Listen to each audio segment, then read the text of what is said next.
नमस्कार. आज आपण मेंग चियांग व इतर कथा या साने गुरुजींच्या पुस्तकातील एक कथा ऐकणार आहोत. कथेचं नाव आहे देवाचे हेतू. मुलांनो, तुम्हाला एक साधूची गोष्ट सांगतो. हर्मिट नावाच्या एका इंग्रजी कवितेत मी ती वाचली होती. एक होता साधू, तो रानावनात राही, झऱ्याचे पाणी पी, झाडांची फळे खाई व देवाचे नाव घेई. त्याच्या मनात नाही आली कधी शंका, नव्हते कधी असमाधान. परंतु एक दिवस काय झाले, सापाने बेडकाला धरताना त्याने पाहिले. साधू विचार करू लागला, या बेडकाचे काय पाप की असे मरण त्याला यावे. या जगात न्याय आहे की नाही. ज्या देवाचे मी नाव घेतो तो का लहरी आहे.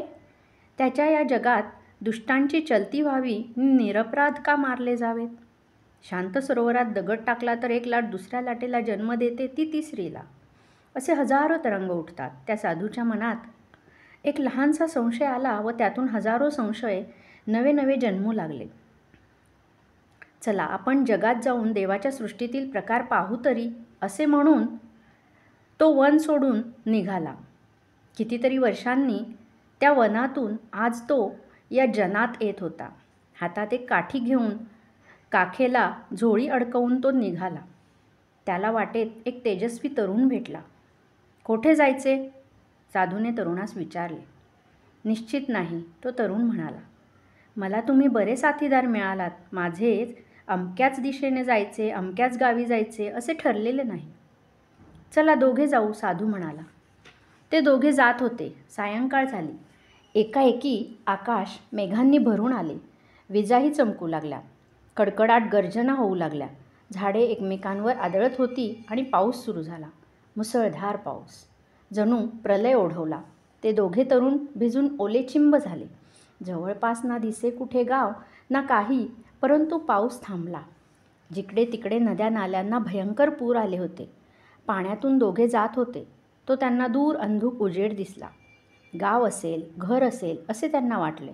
दोघे पळत निघाले. गारटलेल्या शरीरात पळण्यामुळे उष्णता आली. तो एक प्रचंड वाडा होता. त्यातूनच तो मिनमिन उजेड त्यांना दिसला होता. त्यांनी त्या भक्कम दरवाजावर दगडाने मोठमोठ्याने आवाज केला. दार उघडेना, परंतु त्यांनी प्रयत्न सोडला नाही. अखेर कोणीतरी दिवा घेऊन येत आहे असे वाटले. एक वृद्ध गृहस्थ आला. त्याने दरवाजाची फक्त मधली लहान दिंडी उघडली. कोण पाहिजे. अपरात्री का दार ठोठावता, त्याने निष्ठुरपणे विचारले. आम्ही मुसाफिर आहोत. पावसाने भिजून ओलेचिप्प झालो. थंडीने कुडकुडत आहोत. आजच्या रात्रीला निवाऱ्याची जागा द्या, नाही म्हणू नका, साधू म्हणाला. त्या मालकाने त्या दोघांकडे नीट न्याहाळून पाहिले आणि शेवटी त्याने त्यांना आत घेतले. पडा येथे, तो म्हणाला. काही कोरडे अंथरायला द्या, तरुण म्हणाला. त्या भूतासारख्या मालकाने त्यांना फाटकी घोंगडी, फाटकी वाकळ आणून दिली. फाटके कपडे अंगावर घालायला दिले. ते दोघे गुरगुंटी करून झोपले. आता पहाट झाली. कोंबडे आरवू लागले, पक्षी किलबिल करू लागले. साधू जागा झाला व तो तरुणही. चला आपण जाऊ, साधू म्हणाला. चला, तरुण म्हणाला. परंतु निघण्यापूर्वी तरुणाने आपल्या पिशवीतले एक सुंदरसे चांदीचे भांडे काढले आणि तेथे त्या फाटक्या कपड्यांजवळ ठेवून दिले. आपले ओलसर कपडे पेहरून ते दोघे हळूच बाहेर पडले. सृष्टी धुतल्यासारखी दिसत होती. आकाश निरभ्र होते. सूर्य उगवला. त्याचे सोनेरी किरण हिरव्यागार स्वच्छ ताडामाडांवर पडून रम्य शोभा दिसत होती. ते दोघे जात होते. पुन्हा सायंकाळ झाली. त्यांना एक गाव दिसला. ते त्या गावात शिरले. येथे अतिथी अभ्यागताला कोणी आश्रय देतो का, साधूने लोकांना विचारले.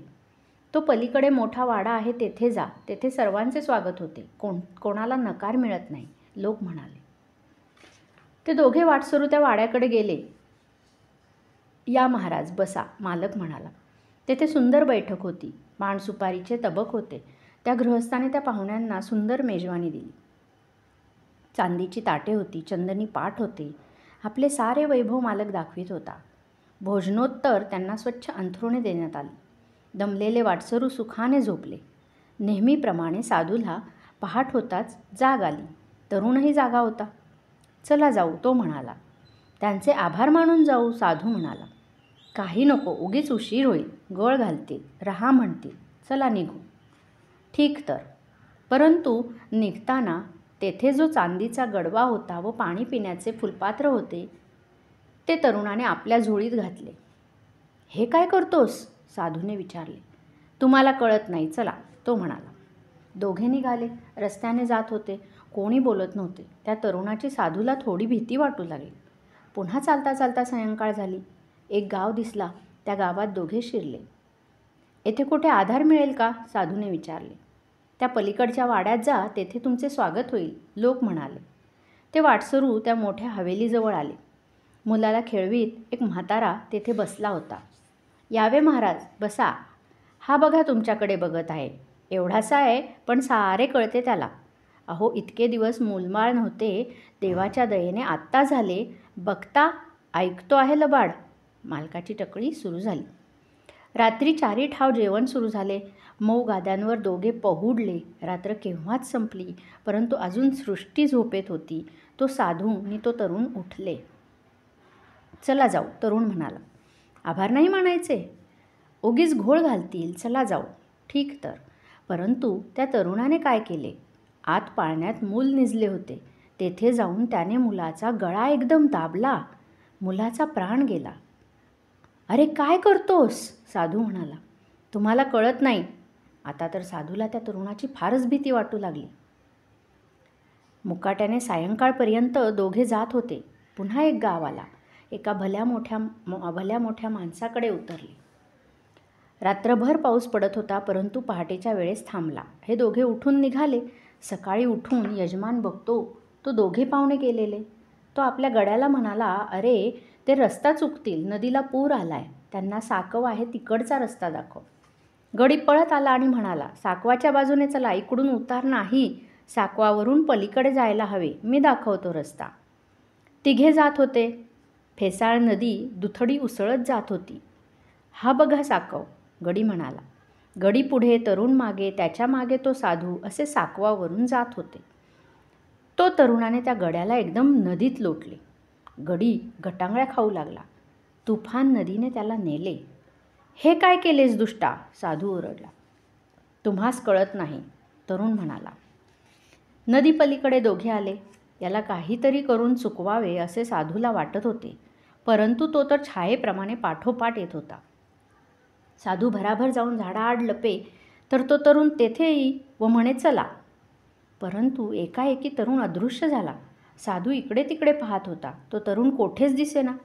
इतक्यात एकाएकी तेथे एक दिव्य आकृती त्याला दिसली.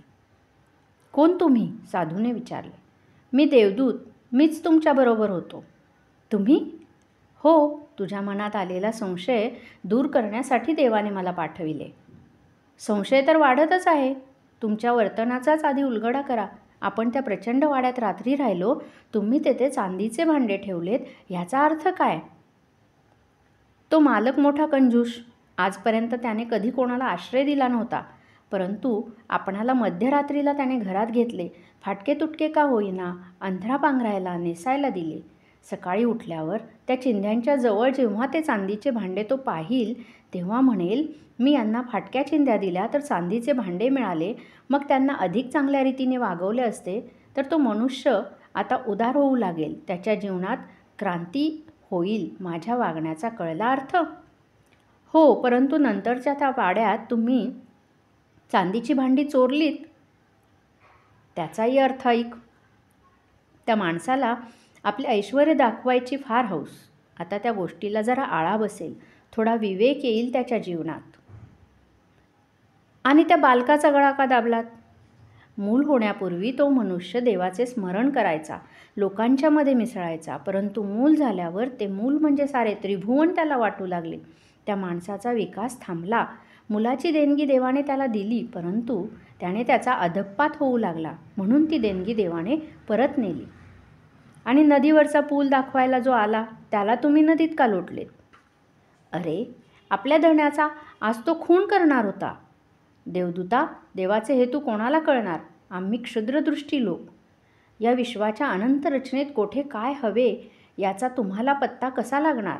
म्हणून संशयी न होता शेवटी सारे चांगल्यासाठीच ती विश्वशक्ती करीत असेल असे मनात धरून आपापली कर्तव्ये तुम्ही करीत राहा. तो म्हणाला. नमस्ते, साधू म्हणाला. देवदूत अदृश्य झाला. साधू पुन्हा त्या पूर्वीच्या वनात प्रभूचे नामस्मरण करीत शांतीने राहू लागला.